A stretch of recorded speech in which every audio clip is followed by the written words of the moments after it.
ሰላም፣ ይህ ሀላቅ ፖድካስት ነው። ሀላቅ ፖድካስት በአዲስ አበባ ሳይንስና ቴክኖሎጂ ዩኒቨርሲቲ የወንጌላውያን ክርስቲያን ተማሪዎች ህብረት ካውንስሊንግ ቲም የሚዘጋጅ ክርስቲያናዊ ፖድካስት ነው። ሀላቅ የጽድቅ መንገድ።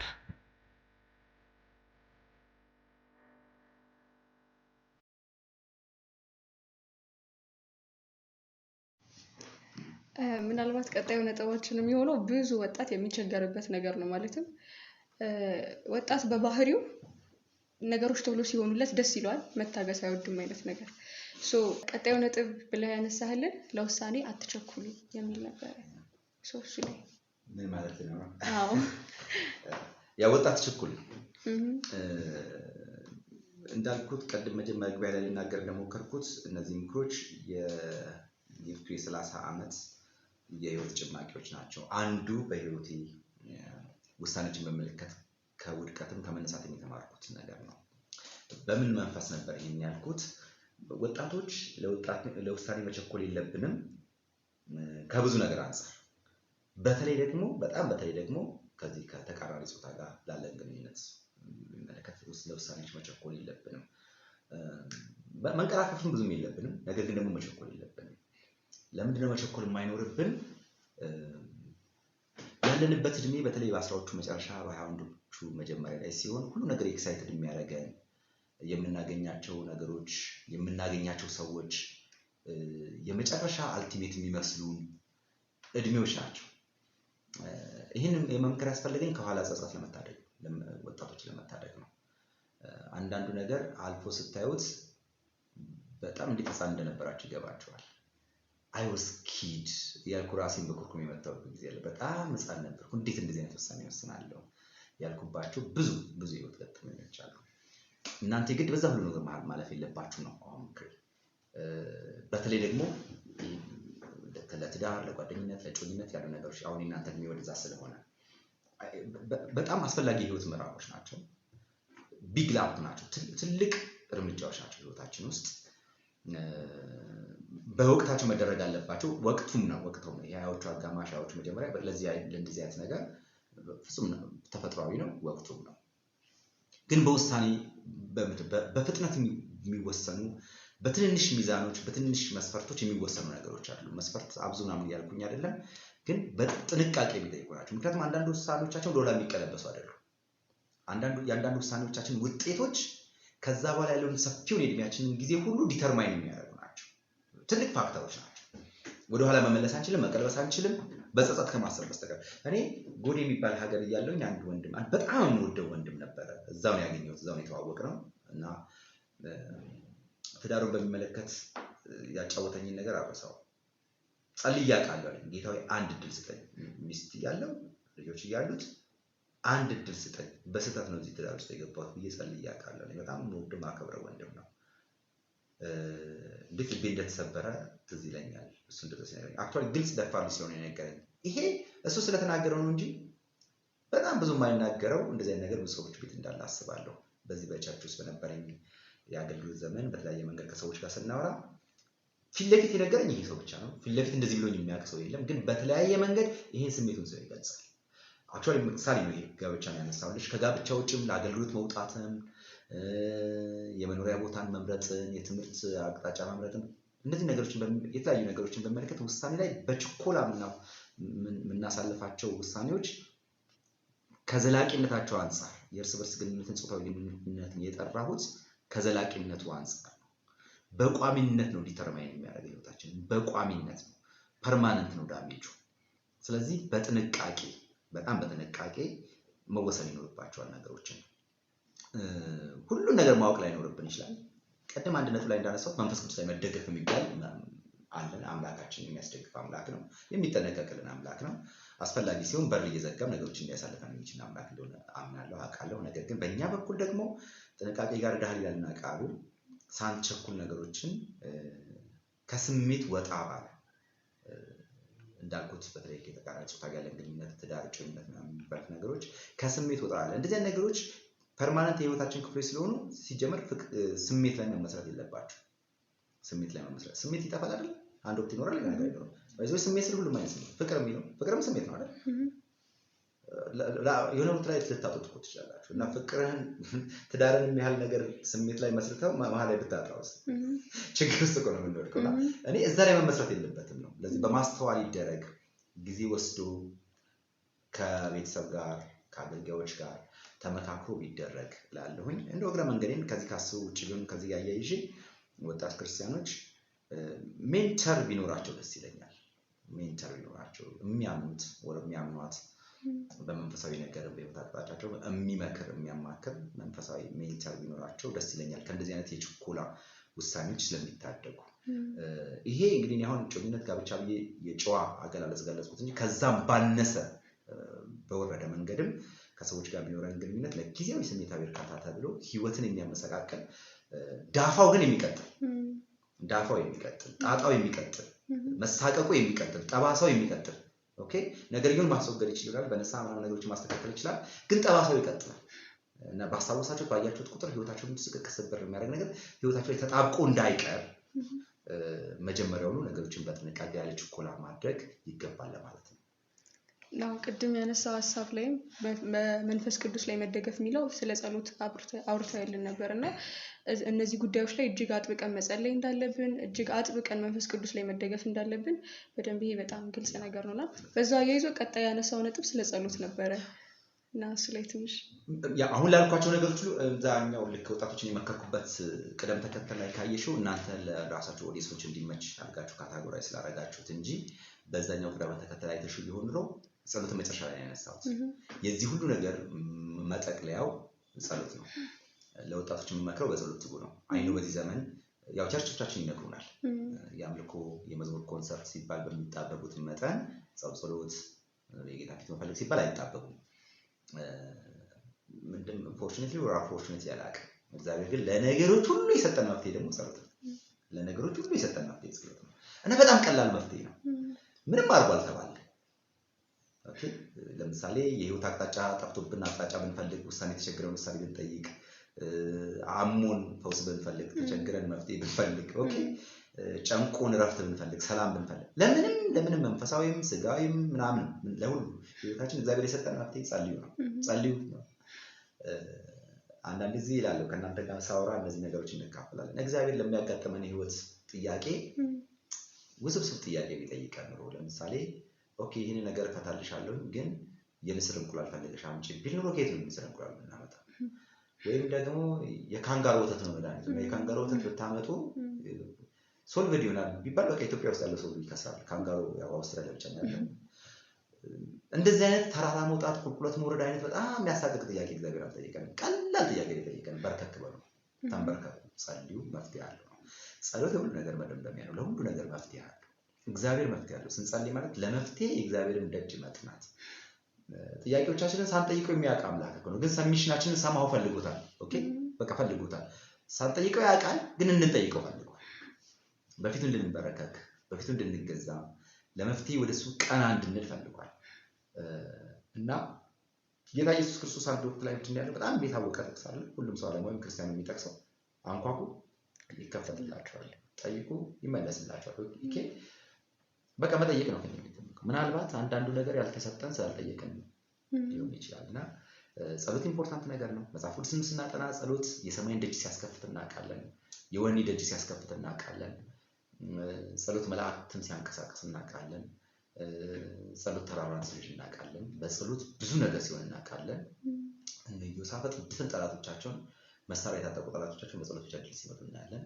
የእስራኤል ልጆች የምድረ በዳ ጉዞ ላይ ኢያሱ ይሄዱ ሲዋጋ የኢያሱ ድል ስኬት ይመሰረት የነበረው በሙሴ እጅ መዘርጋት ላይ ነው ካን ኢማጂን it seems joke ሙሴ እጁን ሲያነሳ የሆነ ሪሞት ኮንትሮል ነገር ይመስላል ሙሴ እጁን ሲያነሳ ኢያሱ ያሸንፋል ሙሴ እጁን ሲያወርድ ኢያሱ ያሸንፋል ጸሎት በጣም ፓወር አለው እና እጅ በማንሳት ማሸነፍ ከተቻለ ለምንድን ነው ማለት ነው በመንበርከክ ማሸነፍ ከተቻለ ለምንድን ነው ማንበርከከው ከባድ ነገር አልተጠየቅንም ግን የሁሉ ነገር መፍትሄ ነው በነገራችን ላይ ጸሎትን በተለማመድነው መጠን አክቹአሊ ህይወትን ለመምድ አይደለ በተለማመድነው መጠን በጣም እየጣፈጠን በጣም እየተዋሃድን በእግዚአብሔር ፊት ራሳችንን ማፍሰስ በእግዚአብሔር ፊት መገኘት ለእግዚአብሔር በተገኘን መጠን ለጠላት ለሰው እየጠፋን ስለምንሄድ በጣም ኢንጆይ ያደረግነው ነው ሰይጣን ደግሞ ቸርች ውስጥ የማይፈልገው ነገር ካለ ጸሎት ነው።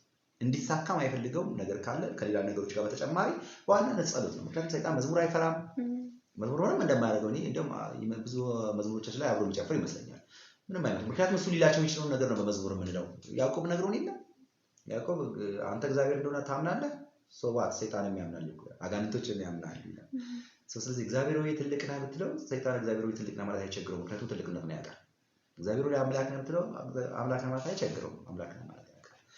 ጸሎት ግን ምሽጉ እንደሚያፈርስበት ያውቃል። ሁሌም ጸሎት ሲነሳ ችግር ይፈጠራል። እና ወጣቶችን የምመክረው ይሄ ነው። የሁሉ ነገር መፍትሄ ሁሉ ነገር የአቅማችሁ ሁሉ መገኛው ቦታ ጸሎት ነውና ጸሎት ላይ በርቱ፣ ጸሎት ላይ በርቱ እላለሁ። ጸሎት ደግሞ ይሄ ምንድነው ጠይቀን ከመቀበል ከዛ ደግሞ ያለፈ ኢንቲሜት የሆነ ሪሌሽንሺፕ ከእግዚአብሔር ጋር የመፍጠሪያ መንገድ ስለሆነ እሱ ነው ለማለት የሞከርኩት። ነገርየው ከመቀበልና ከመስጠት ምናምን ነገር ብቻ አይደለም። እግዚአብሔር ኢንፋክት እግዚአብሔር ሳንጠይቀው እኮ ያውቃል። ግን የፈለገው ምንድነው? ፌሎሺፑን የተፈለገው ኢንቲሜሲውን የተፈለገው ፊቱ ስር መሆናችን የተፈለገው ትክክል ነው ያነሳሽ። እስካሁን ያወራንባቸው ነጥቦች ስለ ክርስቲያናዊ አኗኗር ማለትም ፐርሰናል የሆነ አንድ ወጣት አንድ ክርስቲያን እንዴት ሊኖር ይገባዋል የሚለው ነው። በመቀጠል አንድ ክርስቲያን ከቤተ ክርስቲያን ጋር እንዴት አይነት ሪሌሽን ይኖረዋል በሚል ካነሳቸው ሀሳቦች ውስጥ አንደኛው በምንም አይነት መንገድ ከጌታ ቤት ውስጥ አትውጡ የሚል ነበር። በጣም ኢምፖርታንት ነጥብ ነው። አሁን እና ኦዲየንስ ከቅርብ ጊዜ ወዲህ በየቸርቹም በየሶሻል ሚዲያውም በየሚኒስትሪ የክርስቲያን ቻናሎችም የምንመለከታቸው ትምህርቶች፣ ትንቢቶች፣ ማበረታቻዎች፣ ጸሎቶች ማሙሽ ሁሉ አዎንታዊ ነገርን በማወጅ ላይ የተመሰረቱ ናቸው። አሉታዊ ነገሮችን ማንሳት በጣም ፍጹም ታው እስኪመስል ድረስ ተከልክሏል እና አንዳንድ ቸርቾች ላይ ንስሐ የሚለው ቃል እና ነገሮች እየጠፉ እየተመለከት ነው። ግን ሪያሊቲው እንደዛ አይደለም። አይ ቲንክ የቤተክርስቲያን እና የኢትዮጵያ ቤተክርስቲያን ምናልባት አላቀም ከኢትዮጵያ ውጭ ያሉትን የኢትዮጵያ ቤተክርስቲያን አቅም በከፍተኛ ተጽዕኖዋል በዓለም ዘንድ ያላትን ተጽዕኖ በከፍተኛ መንገድ ከጎዱት ነገሮች አንዱ ይሄ ፎልስ ፕሮሚስ ነው። ሰዎች ወደኛ ሲመጡ ወደ ክርስቶስ ሲመጡ ሁሉ ነገር እንደሚሆን ሁሉ በሁሉ ነገር አየር ባይ ምንድነው በከፍታ መብረር ከፍ ማለት መሳካት መጠረምስ ምናምን ብቻ እንደሚሆን እንናገራለን። ሰው ይሄን ሰምቶን አሜን አሜን ብሎ ጀስት ቀለብ ተቀበልኩ ምናምን ብሎ በቤቱ ሲሄድ ግን ሪያሊቲው ነው የሚጋፈጠው። ሪያሊቲው ደግሞ እንደዛ ነው። ላይፍ ሪያሊቲ እንደዛ ነው። የሚገርም ባይብልም እንደዛ አስተማረን። we don't have such promise። በምድር ላይ ያላችሁ ምንም ነገር እኮ ያጋጥማችሁ ወደ ጌታ እንደመጣችሁ እንጂ መዝሙሮቻችን ነገር በቃ ወደ ጌታ ከመጣን ሁሉ ሙሉ ምናምን የሚባል ነገር የለም። እንደዛ ህይወት የለም። እንደዛ አይነት ፕሮሚስ አልተደረገም። ኢንፋክት ጌታ ኢየሱስ ክርስቶስ ምናልባት በዓለም ላይ ሃይማኖቶችን ከጀመሩ እሱ ሃይማኖት ተመጀመረ አልመጣም፣ ግን በስም ክርስቲያን የሚባል ሃይማኖት ተጀምሯል። ህዝብን ከመሩ በከፍተኛ ከመሩ መሪዎች ኢየሱስን ለየት የሚያደርገው ቁርጡን ነግሮ ያስጀምረናል። ለተከተለኝ ከወደድክ መስቀል ተሸከም ብሎ ነው ሲጠራን ገና ይሄንን ነግሮ ነው የጠራን። ለድሎት አልጠራን። በግልጽ አማርኛ በዓለም ሳላችሁ ተብሎ መከራ እንዳለብን ተነግሮናል። እግዚአብሔርን እየመሰሉ ሊኖሩ ከወደዱ የክርስትና አልቲሜት ግቡ ክርስቶስን መምሰል ነው። ክርስቶስን ወደ መምሰል ነው የምንሄደው። ሌላ አቅጣጫ የለውም። የክርስትና የመሄጃ አቅጣጫው ወደ ክርስቶስ ወደ መምሰል ነው። እግዚአብሔርን በክርስቶስ እግዚአብሔር መምሰል ነው ይልቃል። እግዚአብሔርን እየመሰሉ ሊኖሩ የሚወዱ ቢኖሩ ብሎ ይደላቸዋል፣ ይሳካላቸዋል አለ ብለው ይሰደዳሉ። ዓለም ትጠላቸዋለች ነው። አይግረማችሁ እኔን እንኳን ጠልታለች እንኳን እናንተ ተብለን ነው የተመጣ ነውና ህይወት አፕስ ኤንድ ዳውንስ ነው። ቀደም በነበረንት ላይ አወራ ነበር። የተለያዩ የህይወት ተራራዎች ከፍታ ቢኖሩ አንዱ ተራራ ጫፍ ላይ የስኬት ጫፍ ላይ ሜቢ አገልግሎት ወፍዳ ብቻ ኢኮኖሚ የሆነ የስኬት ጫፍ ላይ ሆነ ሌላ ተራራ ጫፍ ላይ መድረስ ካለብን ኢማጂን አድርጊ ሁለት ተራራዎች እና አንቺ አንዱ ተራራ ጫፍ ላይ ቆምሻል፣ እዛኛው ተራራ ላይ ደግሞ ሌላ ተራራ ላይ ጫፍ መቆም አለብሽ። it is very natural። እዛኛው ተራራ ጫፍ ላይ መሄድ ካለብሽ ወርደሽ ነው የምትወጪው። ሶ መውጣት መውረድ እና ያሁን ሰባኪዎቻችን ያንን የመውረዱን ፓርት አይነግሩንም፣ የሸለቆን ፓርት አይነግሩንም። ግን የሚነግረው በምድር ላይ ስንኖር በሰው ሁሉ የሚሆነው ነገር ሊሆንብን ግድ ነው። የመላእክት ስብስብ አይደለም ሰዎች ነው። ስለዚህ መውጣት መውረድ የሚባለው ነገር ያጋጥማል። በህይወት ላይ መንሸራተት ያጋጥማል፣ መድከም ያጋጥማል። ምክሬ ታዲያ ምንድነው? ይሄ ሲሆን በምንም ሁኔታ ውስጥ ብትሆኑ ከጌታ ጋር አቆዩ። መሄጃ የለም። ጌታ ለዘላለም አይጥልም ይላል። የሚጥል አምላክ ስላልሆነ ያለን ለወጣቶቹ መመክራቸው እንዳልኩሽ በዚህ የወጣትነት ወጣት በሚባለው እድሜ ውስጥ ያሉ ልጆች ብዙ ህይወት ታሳልፋላችሁ። ብዙ ነቢያት ሰባኪዎች የሚነግሯቸው ውሸታቸውን ነው። ሙሉ በሙሉ ድል በድል የሚባል ህይወት አይኖሩ። ስኬት ከስኬት ወደ ስኬት ከስኬት ወደ ስኬት አትሄዱ። እውነተኛው ላይፍ ሪያሊቲ የህይወት ሸለቆ ያጋጥማቸዋል። ዲስአፖይንትመንት ያጋጥማቸዋል። የጠበቃቸዋቸው ሰዎች እንዳልጠበቃቸዋቸው ይሆናል። የጠበቃቸዋቸው ሁኔታ እንዳልጠበቃችሁት ይሆናል። ያ ሲሆን ከጌታ አትራቁ። በጌታ ተስፋ አይቆረጥም። ጠብቁት። በድካም ውስጥ ብትሆኑ ጌታ ያውቃችኋል። ጌታን ጠብቁት። ከጉያው አትውጡ። ተሸሽጋችሁ ቆዩ። ነገሮች ሲቀያየሩ ማይቀያየር ጌታ አለ። ለእናንተ ከድካም ከዝለት የተነሳ ባይመስላችሁ በቤት በቅጥር ውስጥ ቆዩ ነው የምክሬ መነሻ። የኤማውስ መንገደኞች ትዝ ይላችኋል። ጥሩ ኤግዛምፕሎች ናቸው ለዲስአፖይንትመንት።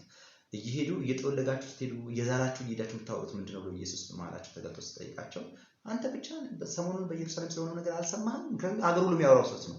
ሬዲዮም፣ ሶሻል ሚዲያውም፣ ፌስቡክም ቲክታኩም የሚያወራው እኮ ስለዛ ነው። በዘመኑ ቋንቋ ሁሉ እኮ ስለዛ ያወራ። አንተ የት ነው ያለው? እንዴት አትሰማም? አልሰማህም? ምንድነው እሱ አላቸው። እና በቃ እኛ እስራኤልን ቤዥ የመሰለን ምንድነው እያወራሉት? ኤክስፔክቴሽናችን እኮ ነው የሚነግሩት። ኤክስፔክቴሽናችን ይሄ ነበር። እሱ እስራኤል ላይ ቤዛ አድርጎ ነክሶ ምን ብሎ እኛ ደግሞ ምናምን ሁነን እንትሱ ነበር ኤክስፔክቴሽናችን። ግን ሞተ፣ ተቀበረ። ይሄው 3 ቀን ነው። they were so disappointed. trust me, ክርስትና full of disappointment ነው። that is the reality. እውነታው ይሄ ነው። በቸርች ዲስአፖይንትድ ልንሆን እንችላለን። በአገልጋዮች ዲስአፖይንትድ ልንሆን እንችላለን። በቤተሰብ ዲስአፖይንትድ ልንሆን እንችላለን። በመንግስት ዲስአፖይንትድ ልንሆን እንችላለን። በፍቅር ጓደኞቻችን ዲስአፖይንትድ ልንሆን እንችላለን። በትምህርታችን ዲስአፖይንትድ ልንሆን እንችላለን። ኤክስፔክቴሽናችንን ሚት የማያደርጉ ሁኔታዎች በህይወታችን ውስጥ የትም አይሄዱ አሉ። የኔ ታዲያ ምክር ምንድነው? እነዛም ሲሆኑ ከጌታ ጋር አትራቁ፣ በጌታ ቆዩ። ቅድም መግቢያ ላይ ለማለት እንደሞከርኩት ወደ 30 ዓመታት ገደማ የሚጠጉት የክርስትና ህይወቴ የተራራ መሸለቆም ናቸው። የከፍተኛ ተራራ ጥግ በአገልግሎት ስኬት ከፍተኛ የሚባለው በሰው ይዛ ማለት ነው። እኔም ሳስባቸው መረካባቸው በሁሉ መፈለግ በሁሉ ከመፈለግ ብዛት ለግል ጊዜ እስከማጣት የተጨናነኩባቸው ጊዜያቶች እንደነበረ ሁሉ በሰው መሃል ሰው ርቦኝ ያውቃል። ሁሉ ሰው ከእናንተ ጋር መሆን ሊጠላ ይችላል። እና ሰው ሲከበንም ነገሮች ሲሳኩም ከጌታ ጋር መሆን በዙሪያችን ያለው ነገር ሁሉ ትንሽ ብቻችን ስትቀሩ ከጌታ ጋር መሆን እና እቺን ምክር እንዳትረሷት። እንደው ሌሎችን ብትረሱት እንዳትረሷት። ሸለቆ ስትሆኑ ምክር አስቧት። ድካም ስትሆኑ ምክር አስቧት። በነገር ሁሉ ግን ጌታ ከጎናችሁ ይቆማል። ስለዚህ እናንተ ከጌታ ቤት መፍትሄ አይደለም። በቃ ከጌታ መውጣት ከጌታ መለየት መፍትሄ አይደለም። በሰው ብትናደዱ፣ በሰው ብታዝኑ፣ በመሪዎች ብትበሳጩ ያባታችሁ ቤት ግን ያባታችሁ ቤት ነው። በሁሉ ሁኔታስ ከጌታ ጋር ቆዩ። በዛው ማያይዘክ ከነገሮች ውስጥ በጌታ ቤት ውስጥ ስንቆይ ህብረት አለ እና ይሄ ህብረት ደግሞ እንዴት ፕሮቴክት እንደሚያደርገን አንስተን አንዱ አስፔክት በጌታ ቤት የመቆየት አንዱ አስፔክት ይሄ ነው። እንግዲህ ቤተክርስቲያን በኋላ ላይ በሌላ ነጥብ ላይ ያነሳዋለን። የእግዚአብሔር መንግስት ብቸኛው የምድር ተጠሪ ናት። በቃ የእግዚአብሔር ኤጀንት ቸርች ናት እና ቸርች በሰዎቹ አትወከልም። ምን ማለት ነው? የሰዎቹ ልክ አይደለም የቸርች ልክ። የቤተክርስቲያን ልኳ የሚመሯት የፓስተሮቿ የምናምኖቿ ልክ አይደለች። የቤተክርስቲያን ልኳ ክራይስት ነው። ኦኬ ሶ ቤተክርስቲያን ለምንድነው በጌታ ቤት በድካምን በምንም ሁኔታ ለምንድነው በጌታ ቤት መቆየት የሚገባን ካለን አንዱ መጠበቂያችን እሱ ስለሆነ ከሚመጣው ክፋት መጠበቂያችን አንዱ እሱ ስለሆነ ቅጥር ነው። የእግዚአብሔር ቅጥር ናት ቤተክርስቲያን። እዛ አንድ ቦታ ላይ ኢሳይያስ ነው የሚመክረው ሕዝቤ ሆይ ወደ ቤት ግባ ጥቂት ተሸሸግ እያለ ይመክራል አይደል? እዛ ቅጥር ውስጥ እንድንቆይ ጌታ ይፈልጋል። ምክንያቱም በህብረት ውስጥ እንጠበቃለን። በህብረት ውስጥ መጠበቅ የሚባል ነገር አለ። እንደው አንድ ምሳሌ አንድ ቃል ብሉይ ኪዳን ላይ ልንገራችሁና ምን ያህል ከዚህ ጋር ሪሌትድ ነው ይሆናል። ዳዊት ከመሰብሰቡ በፊት ለልጁ ለሰለሞን ብዙ ነገር ነው ያወረሰው። ለምሳሌ መቅደሱን እንዲሰራ ለመቅደሱ መስሪያ የሚሆኑ ነገሮችን የብርም የወርቅም ምናምን ነገሮችን እሱ መስራት እንደማይችል መቅደሱ ሲናገረው ለሰለሞን አዘጋጅቶለት ነው ያለው እና ንግስናውን ጨምሮ ብዙ ነገር ነው ያወረሰው። ግን ጥሩ ነገር ብቻ ሳይሆን ሪቬንጆችንም ነው ያወረሰው። ተዝላችሁ እነዛ ቃላቶች እከሌ በዚህ እንደዚህ አብሲሎን ባሳደደኝ ጊዜ እንዲህ ብለውኛልና እኔ ቃል ስለገባሁለት ምንም አላደረገውም፣ አንተ ግን እያለ ያወረሰው ዋጋ እንዲያስከፍል ያወረሰው ነገር ስለሆነ ከዛ አንዱ ይሄ ሳሚ የሚባለው ሰውዬ ሜምፊቦስ የሚባለው ሰውዬ እንትን ነው እና ሰለሞን ይሄ ኢንቴንሽናል አባቱ ነግሮታል ስለዚህ ሲጠራ ፈርቶ ነበር ሰለሞን ሊቀጣው ያው እንደፈለገ አስቦ ነበርና ሰለሞን ግን ምን አለ አባቴን እንዲና እንዲህ አድርገዋል አባቴ ቃል ገብቶኛል እኔም ያንን ቃል ጠብቃለሁ ያ ቃል ግን የሚፈጸመው አለ አንድ ፕሪኮንዲሽን አስቀመጠለት ከኢየሩሳሌም ቅጥር እንግዲህ ድሮ ከተሞች አጥራላችሁ ከኢየሩሳሌም ቅጥር እንዳትወጣ ከዚህ ቅጥር እስካልወጣ ድረስ you are protected ሰለሞን ሁለት ቅጥር ነው የሰጠው ለዚህ ሰው አንደኛ ቅጥር ይቺ ፊዚካል ቅጥሩ የኢየሩሳሌም ፊዚካል ቅጥሩ ሁለተኛ የንጉስ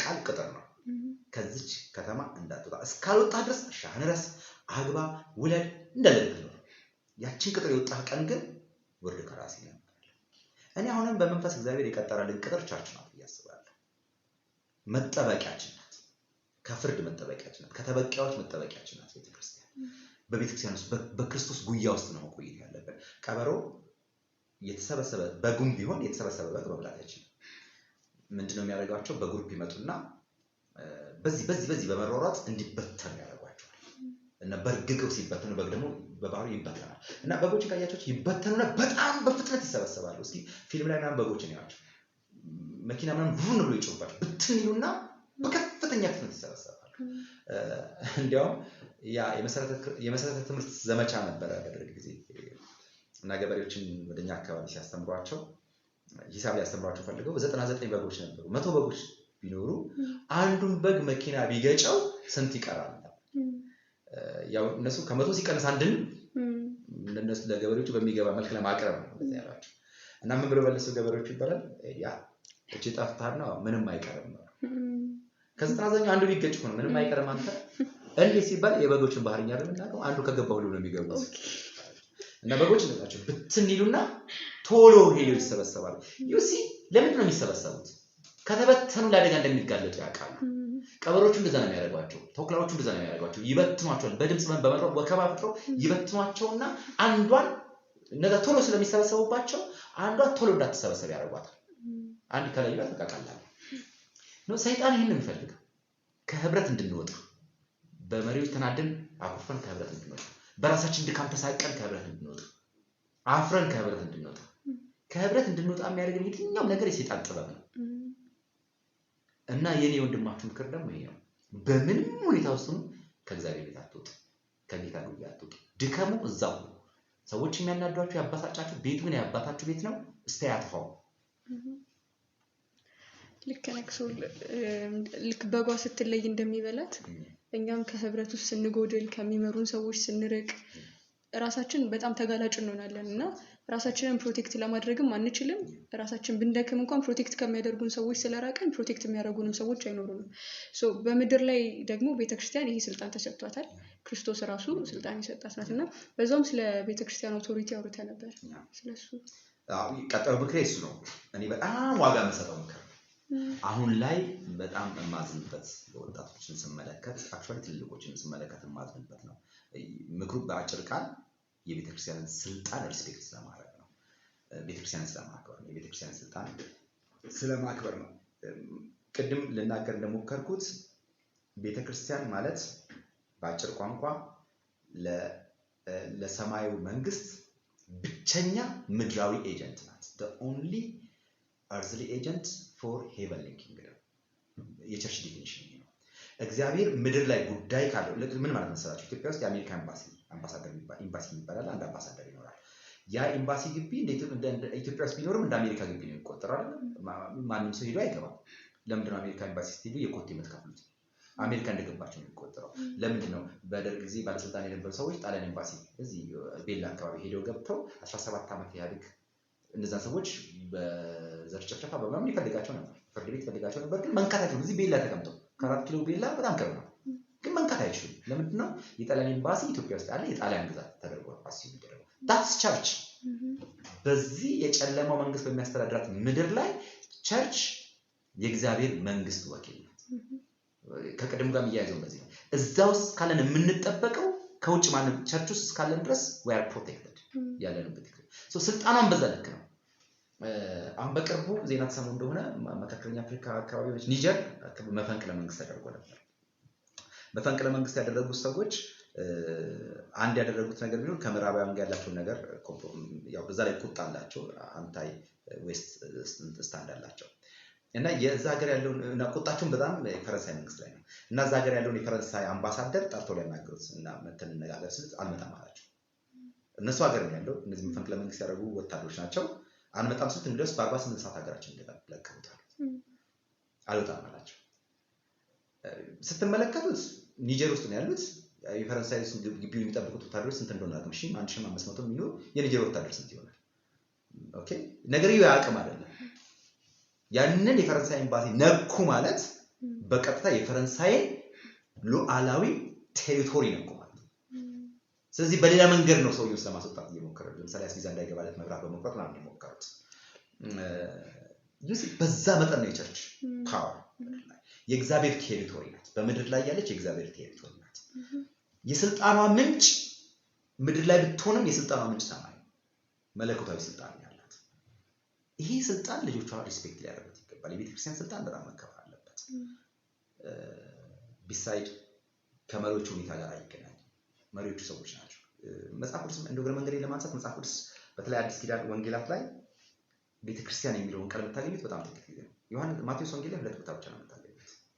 አንዱን 16 አንዱን 18 ላይ ይመስለኛል ባለሳሳት ሁለት ጊዜ ስናገኝ በሁለት ገጽ እናገኛለን። አንድ ቦታ ስናገኛት በዩኒቨርሳል ሼፕ ነው የምናገኛት። ለምሳሌ እቺን ቤተክርስቲያንን ባለት ላይ መሰረተ በዚህ ቻለ ላይ ቤተክርስቲያን መሰረታለሁ። ይሄ ዩኒቨርሳል ስለሆነች ቤተክርስቲያን ነው የሚያወራው። ሁለተኛ ደግሞ ወንድም ቢበድልህ እንዲያርገው መጀመሪያ ሁለት ሆኖ ቀሰው ከተማም ካለ በኋላ መጨረሻ ላይ የቤተክርስቲያን ነገር አሲ እቺ አጥቢያዊ ገጽታው ነው የሚያሳይ። አሁን እኛ የምናወራው ስለ አጥቢያው ያልሽኛው ትልቅ ነው። በአጥቢያ ውስጥ እንኖር አጥቢያ ውስጥ ያሉት መሪዎች ሰዎች ስለሆኑ የራሳቸው ድካም የራሳቸው ብርታት ሊኖራቸው ይችላል። በእነሱ ድካም በእነሱ አለማስተዋል የተነሳ ልናዘን እንችላለን በሚፈጠሩት ነገሮች በሚሆኑት ነገሮች። ስቲል ግን ቤተክርስቲያናዊ ክርስቶስ ናት። የእነዚህ ሰዎች የስልጣናቸው ምንጭ ሰማይ ነው። ቢመቹንም ባይመቹንም ብንወዳቸው ባንወዳቸው የስልጣናቸው ምንጭ ግን ፍጹም ሰማያዊ ነው። so we need to respect የቸርችን ስልጣን በጣም ማክበር አለብን። አንዳንድ ወንድሞች እንደሚያደርጉት በቸርች ውስጥ ያለው ነገር ተቃውመው በደስተኛ ባለመሆን ይወጡና እኔ ብዙ ጓደኞች አሉ ቸርች የከፈቱ ወጥተው ቸርች የከፈቱ ቸርች ሲከፍቱ እነዛ ሰዎች ነው የሚተመለሰው። ሜቢ ወረስት ነው የሚሆኑት። እንደውም እዚህኛው ጋር ኮሌክቲቭ ሊደርሺፕ ነው ያለው። እነሱ ለብቻቸው ፈላጭ ቆራጭ የሚሆኑባት ቤት ነው የሚፈልጉት። ግን ማወቅ ያለብን ቤተክርስቲያን የክርስቶስ ናት። ቤተክርስቲያን የሰው አይደለች። አንዱ ቅድም ስለ ትህትና ከተናገርነው አንዱ ስለ ትህትና ስንናገር ካንሰናቸው የትህትና መገለጫዎች ይሆናሉ የማስበው አንዱ ሰብሚሽን ነው። ባይዘው ክርስትና ውስጥ አንዱ ኢምፖርታንት ነገር ሰብሚሽን ነው። ኦርደር ነው። መገዛት አለብን። ኦርደር ማክበር አለብን። በመገዛት ውስጥ የማይገለጥ መንፈሳዊ እድገትና እውነተኛ ክርስትና የለም። በመገዛት ካልተገለጠ ራሱ መኖሩ ራሱ በጣም ኩዌሽን። እውነተኛ ክርስቲያን በሰብሚሽን ማለፍ አለበት። ጌታ ኢየሱስ ክርስቶስ በአብ ለመወለዱ ሲናገር እግዚአብሔርን ስለመፍራቱ ልመናው ተሰማለት ይላል። he was so submissive በጣም ሰብሚሲቭ ነበር ጌታ ኢየሱስ ክርስቶስ። ምሳሌውን ከተከተለ ሰብሚሽን ነው የምንከተለው። በጣም ሰብሚሲቭ ነበር። ለቤተክርስቲያን ስልጣን መገዛት አለብን ብዬ አስባለሁ። በጣም ኢምፖርታንት ነው። ይሄኛው ጀነሬሽን ይሄን መማር አለበት። ቤተክርስቲያኑን ሪስፔክት ማድረግ አለበት። እንደ ሙሽርነቷና ደግሞ ስልጣን የሰጣትም እግዚአብሔር እንደመሆኑ አንፃር እጅግ በጣም ልትከበር የሚገባት ተቋም ናት።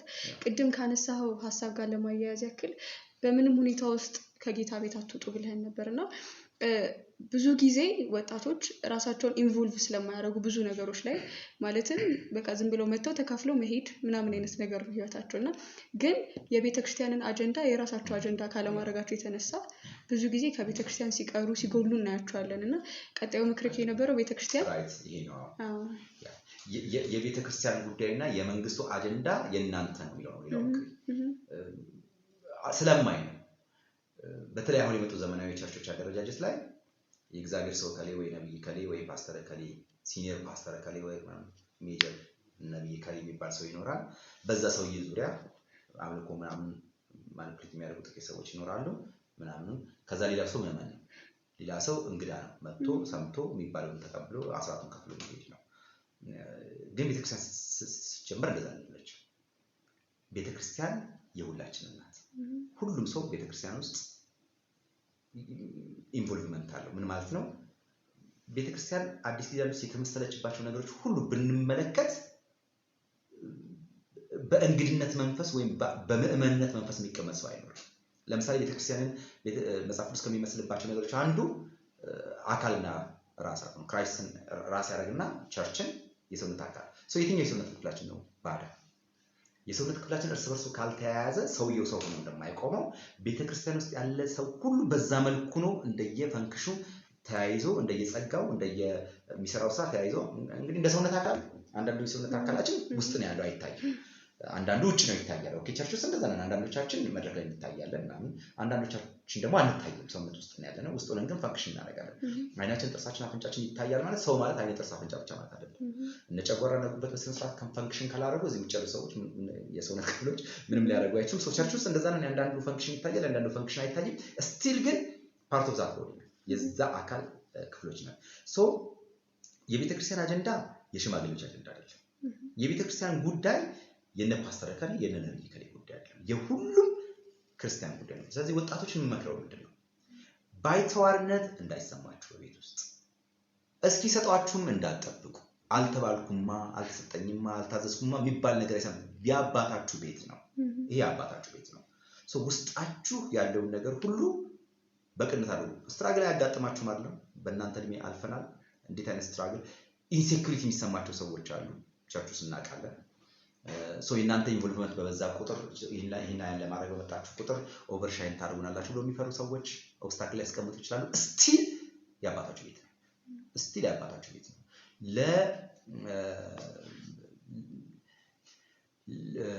ለቤተክርስቲያን እንዲኖር የምትመኙት ነገር ለቤተክርስቲያናችሁ የምትመኙት የትኛው ነገር ቤተክርስቲያናችሁ ውስጥ ማድረግ አይታችሁ ወደዳችሁት ነገር እንዲህ ብትምትሉት ነገር እንደየ አቢሊቲያችሁ እንደየ ካፓሲቲያችሁ ውስጣችሁ እንዳለው ታለንት መጠን ቤታችሁ ነው። በቃ ማስተላለፍ የሚፈልገው መንገድ የመንግስቱ አጀንዳ የሁላችንም አጀንዳ ነው። የጥቂት አገልጋዮችና የጥቂት አገልጋዮች የምንላቸው ሰዎች መሪ የምንላቸው ሰዎች አጀንዳ አይደለም። የሁላችንም አጀንዳ ነው። በተለይ ደግሞ የእናንተ አጀንዳ ነው። አሁን እውቅና ሰጡትም አልሰጡትም እኛ ትላልቆቹ እውቅና ሰጠነው አልሰጠነው ቀጥታ ዘመን ቸርች እናንተ ነው። ስለራሴ እዚህ ያለ ጀመርኩት ወጣት በነበርኩበት ሰዓት እንደው መሪዎች አባቶች ያልኩማያቸው ሰዎች ነበሩ። አሁን ይሄንን መክረው ለምንድነው አባት ፖዚሽን ላይ ያለው ብዬ ስለማስብ ነው። አባት ፖዚሽን ላይ ያለው ማለት አሁን ቸርቹ የእናንተ ናት ማለት ነው። ነገ ደግሞ እናንተ ነው ፖዚሽን ላይ ሆናችሁ ሌላውን ትመክራላችሁ። ስለዚህ that's your church የራሱ ጉዳይ አትሉት። የምትረከቧት ቸርች ነው የራሱ ጉዳይ የምትሉት እናንተ ሰው የምትረከቧት። የሚሰራው ነገር ካሁን ጀምራችሁ በባለቤትነት መንፈስ መስራት አለባችሁና ቸርች ውስጥ ባለቤት ሁኑ ምክር። ልክ ነህ። በተጨማሪም ደግሞ እንደ ወጣት እንደመሆናችን እንቋችንን ለመጠቀም ደግሞ የበለጠ ጥሩ ኃይል ያለው ማህበረሰብ ያለበት ክፍል ነውና ይሄንን ደግሞ ከናንተ መማር እጅግ በጣም ትልቅ እድል ነው። እንደው በመጨረሻም እንደው ብለው በጨምረው ብለ የምታስበው ነገር ካለ? እግዚአብሔርን አመሰግናለሁ። የክርስትና ህይወት አሁን በየመድረኩ እንደምንሰማው በአንተ ቤት ሆኜ መንጎሎብኝ ምናጥቻ አይነት ነገር ቢሆን ጥሩ ነበር። ሁሉ ዝግጁ ቢሆን ጥሩ ነበር። that's not the reality ያ አይደለም። መሬት ላይ ያለው እውነታ ይሄ አይደለም። ህይወታችን ላይ የሚያጋጥመው በህይወት የሚያጋጥመን ነገር ይሄ አይደለም። እውነታውን ለመናገር full of stress ነው፣ full of struggle ነው።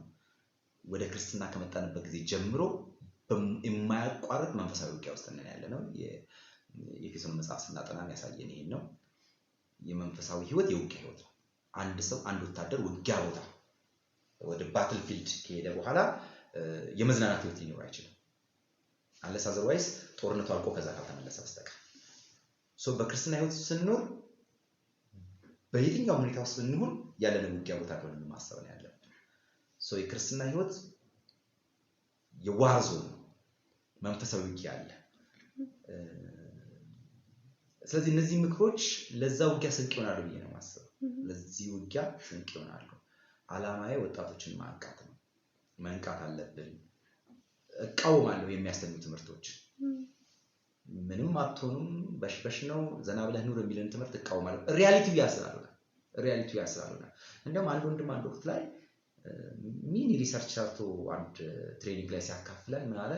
የኢትዮጵያ ቤተክርስቲያን ውስጥ ያሉት በየመድረኩ የሚሰበኩ ስብከቶች ነው ለምንድን ነው ፍሬያማ ያልሆኑት በሚለው ነገር ላይ ሚኒ ሪሰርች ለመስራት ሞከርኩ አለ። እና ካገኘኋቸው ፋይንዲንጎች አንዱ ብሎ የጠቀሰው ፎልስ ፕሮሚስስ ናቸው። የውሸት ተስፋዎች ናቸው። ለምሳሌ ሰባኪ ቆምና አለ ዛሬ በጣም የተለየ ነገር ይሆናል፣ አዲስ ልዩ ነገር ይሆናል አለ። መጨረሻ ላይ ምንም ልዩ ነገር አይሆንም። ፎልስ ፕሮሚስ ነው። ክርስቲያን ሆነን ምንም ችግር አያጋጥመንም ህይወት ሁሉ የተራራ ነው የሚለው ነገር ኦብስታክል የለም ምናምን የሚለው ነገር ፎልስ ፕሮሚስ ነው። እና ታናናሽ ወንድሞቼና እህቶቼ እግዚአብሔር የሰጣችሁ እድሜ ለሁሉ ነገር ራሳችሁን አዘጋጁ። በነገር ሁሉ የሚያበረታ ጌታ አለ። የምታልፉበትን ጸጋ ይሰጣችኋል። እንደ ሀገር ናሽናል ናሽናል ቸርችም ሎካል ቸርችም ቤተክርስቲያን በጣም እናንተን ትፈልጋለች። የእናንተ ኢነርጂ ያስፈልጋታል። የእናንተ አዳዲስ ሀሳቦች ያስፈልጓታል። አሁን ቸርች ውስጥ ብዙ ነገር ያረጀ ነው። የእናንተ ኢነርጂ የእናንተ አዳዲስ ሀሳቦች በጣም የሚያስፈልጓት ለቤተክርስቲያን። የሚቀጥለው ዘመን ቤተክርስቲያን በጣም ታድሳ በሞገስ በግርማ በተጽዕኖ እንድትወጣ ከልብ እመኛለሁ፣ ጸልያለሁ። ያ እንዲሆን ተስፋ ማድረግ እናንተ ነው። ባሮጌ መንገድ ተኪዶ አዲስ መፍትሄ ላይ አይደረስም ይባላል አይደል? በቃ ቴሲስ የእናንተ ቸርች ናት። ቀጥሎ የምትረከቧት እናንተ ናችሁ። whether we like it or not ወደድነውም ጠላነውም ቤተክርስቲያኗ ከዚህ በኋላ እናንተ ናት። በሰው አትለኳት። በሰዎች ላይ ባላችሁ ብስጭት አትይዋት። በሰዎች ላይ ባላችሁ ተስፋ መቁረጥ አትይዋት። ባለቤቷ ክርስቶስ ነው፣ ራሷ ክርስቶስ ነው። ቦዲዎቿ ደግሞ ፓርትስ ኦፍ ቦዲዎቿ ደግሞ እናንተ ናችሁ። correctly and energetically functional ቸርች ውስጥ የሚል ምክር አለ። አመሰግናለሁ። አሁን በነበረኝ ጊዜ ላይ እንዴት አንድ ክርስቲያን ከራሱ ጋር ከእግዚአብሔር ጋር እንዲሁም ከህብረት ጋር ከቤተ ክርስቲያን ጋር ያለው ሪሌሽንሺፕ እንዴት አድርጎ ማጠናከር ይችላል፣ እንዴት አድርጎ ደግሞ መምራት ይችላል የሚለው ስላካፈልከን እጅግ በጣም እናመሰግናለን። ዛሬ የነበረን የሀላቅ ፖድካስት ይሄን ይመስል ነበረ። በጣም እናመሰግናለን ጊዜና ቦታ ስለሰጠን። ተባረክ። በጣም አመሰግናለሁ። እግዚአብሔር ይባርካችሁ። አሜን።